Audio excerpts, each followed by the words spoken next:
എത്ര തിരക്കുകളാണെങ്കിലും മെന്റലി കുറച്ചെങ്കിലും ഹാപ്പിനെസ് കണ്ടെത്തുന്നത് നല്ലതല്ല. ഒരല്പം പോലും വെറുതെ ഇരിക്കാൻ സമയമില്ലാത്ത സമയത്ത് അതിനിടയിലൂടെ ഞാൻ കാട്ടിയ കലാവിരുതാണ് ഇപ്പൊ നിങ്ങൾ കണ്ടത് കേട്ടോ. അതുപോലെ ഒരു 5 മിനിറ്റ് കണ്ണാടിയുടെ മുമ്പിൽ ഇരുന്നിട്ട് നിന്നെ കൊണ്ട് പറ്റും എന്ന് ഞാൻ എന്നോട് തന്നെ പറഞ്ഞു. അവിടെ നേരെ ഷോപ്പിലെത്തിയപ്പോ ഒരുപാട് ഓർഡർ കണ്ടപ്പോ പിന്നെയും ഹാപ്പി. അല്ല, കുറച്ചു മുമ്പ് പറഞ്ഞ പോലെ എന്നെ കൊണ്ട് പറ്റിയല്ലോ, എന്നെ കൊണ്ട് തന്നെ പറ്റിയല്ലോ. സെൽഫ് മോട്ടിവേഷൻ എന്താലേ. അല്ലെങ്കിലും ആരെക്കാൾ ഉപരി നമ്മളെ മോട്ടിവേറ്റ് ചെയ്യാൻ ആരെക്കാളും നമ്മൾ തന്നെ നല്ലത്. ഇന്ന് നല്ല തിരക്കുള്ള ദിവസമാണ്. ചിലപ്പോ ഈ വീഡിയോ രാവിലെ തൊട്ട് രാത്രി വരെ കാണും തോന്നും. ഇന്നൊരു പ്രൊഡക്ഷൻ നടത്തണമെന്ന് നേരത്തെ പ്ലാൻ ചെയ്തതായിരുന്നു. പക്ഷെ പല ബുദ്ധിമുട്ടുകൾ പ്രൊഡക്ഷന് വരാൻ തീരുമാനിച്ച 2 സ്റ്റാഫുകൾ ലീവ്. പക്ഷെ തീരുമാനത്തിൽ നിന്ന് പുറകോട്ട് പോകാൻ എന്നെ കൊണ്ട് സാധിക്കില്ലല്ലോ. ഉള്ളവരൊക്കെ വെച്ച് രാവിലെ തന്നെ പ്രൊഡക്ഷൻ സ്റ്റാർട്ട് ചെയ്തു. 2 ദിവസത്തിനുള്ളിൽ 10,000 സോപ്പ് ഉണ്ടാക്കണം എന്നായിരുന്നു നമ്മുടെ ടാസ്ക്. ഇന്നത്തെ ദിവസം എത്ര ഉണ്ടാക്കാൻ പറ്റും അതനുസരിച്ചിരിക്കും ബാക്കിയുള്ള ദിവസങ്ങളുടെ കാൽക്കുലേഷൻ. സോപ്പുകളിൽ തന്നെ നമുക്ക് ഏറ്റവും കൂടുതൽ വിറ്റഴിക്കാൻ നല്ല ഫീഡ്ബാക്സ് കിട്ടിയിട്ടുള്ള ഒത്തിരി പേർക്ക് ഒരുപാട് ഇഷ്ടമായിട്ടുള്ള സോപ്പാണ് ഗോഡ് മിൽക്ക് സോപ്പ്. അതുകൊണ്ട് തന്നെ എത്രയൊക്കെ ഉണ്ടാക്കിയാലും പിന്നെയും ഓർഡർ വന്നോണ്ടേയിരിക്കും. ഇപ്പൊ ഈ തിരക്ക് കാണിക്കാൻ ഒരു കാരണം കൂടെ ഉണ്ട്. അധികമായിട്ട് നമ്മുടെ സോപ്പ് ഉപയോഗിച്ച് വരുന്ന കസ്റ്റമർ അധികം ഓർഡർ ചെയ്തിട്ടുണ്ട്. ഫാമിലിയിലും ഫ്രണ്ട്സിനും ഒക്കെ റിട്ടേൺ ഗിഫ്റ്റ് ആയിട്ടാണ് താൻ പറഞ്ഞത്. എന്തായാലും ഭയങ്കര സന്തോഷമുള്ള നിമിഷം. നമ്മുടെ പ്രൊഡക്റ്റ് ഉപയോഗിക്കുക, അത് മറ്റുള്ളവർക്കും കൂടെ കൊടുക്കാൻ ആഗ്രഹിക്കുക, എല്ലാം ഒരു സന്തോഷമുള്ള നിമിഷം തന്നെ. തിരക്കിനിടയിലും നമ്മൾ സന്തോഷം കണ്ടെത്തുന്നത് ഇങ്ങനെയൊക്കെ തന്നെ. ദിവസങ്ങളിലെല്ലാം തന്നെ സോപ്പ് ബേസസ് ഉണ്ടാക്കാനാണ്. അതിനാണ് ഏറ്റവും കൂടുതൽ പണി കൂടുതൽ. ബേസ് റെഡി ആയി കഴിഞ്ഞാൽ പിന്നെ സോപ്പ് ഉണ്ടാക്കുന്നത് വളരെ എളുപ്പമുള്ള കാര്യം. ലഞ്ച് ബ്രേക്ക് ആയപ്പോഴേക്കും ഫീഡ് ചെയ്യാൻ പോകണല്ലോ. കുറച്ചു നേരം കാണാതിരുന്ന്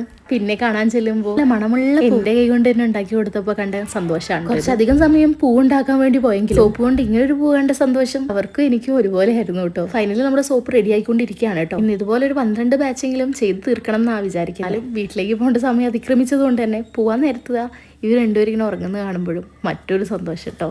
ഇതിനിടയിൽ പറയാനൊരു കാര്യം വിട്ടു. ബേസോ സോപ്പോ വേണ്ട ഒരു ഫോളോ ചെയ്തിട്ട് ലിങ്ക് എന്ന് കമന്റ് ചെയ്തോളൂ കേട്ടോ.